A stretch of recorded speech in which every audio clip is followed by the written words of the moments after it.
We got some bad news. The truck literally broke down. Like, no joke, broken down. We're leaving smoke behind us, and getting under the truck type of broken down. So the truck went into regen mode, and it literally started smoking like crazy.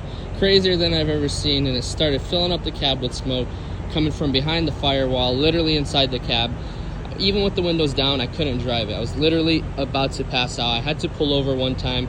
I opened the hood, checked on everything. I didn't see no leaks out of the pipes over here, but I just saw a ton of smoke on top of the engine bay.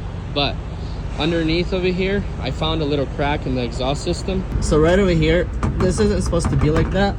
It's literally cracked from here all the way around, and it's letting a ton of smoke come out from right over here. The worst part is, with all the smoke coming into the cab, it literally stinks like crazy in there. Everything in there is filled with dust and fumes. I left the windows open to get some air. Pulled into this truck stop.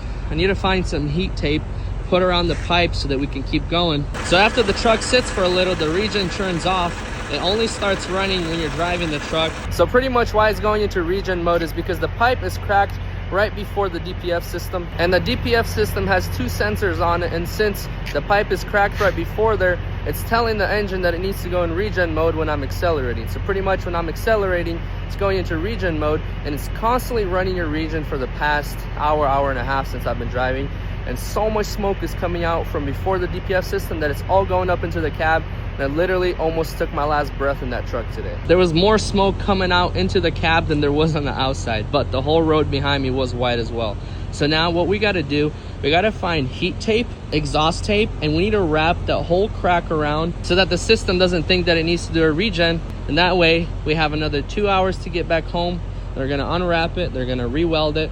This is actually a common issue that Peterbilt has started doing with these new 589s. Pretty much the way that this whole exhaust system is mounted, this clamp already broke off, and then there's another clamp right over here, right over there, so it's holding it firmly, but this thing right here is shaking like crazy, and it's causing the middle right there to crack.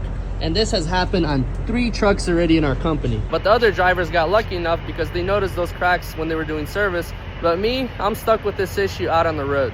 For now, we're gonna close this hood. We're gonna head over to the next exit. There's a TA and a pilot. We're gonna try to find some kind of tape for the exhaust. Honestly, you can even hear it when you're driving. It's not too noticeable, but you can hear a little bit of a louder whistle as you're going down the road. It was smoking the whole way to the next exit, and then as you can see here, it's smoking up the side of my cab, and it literally starts smoking just like that on the inside of my cab as well. Go watch part 2 on my page to see if I fixed the issue.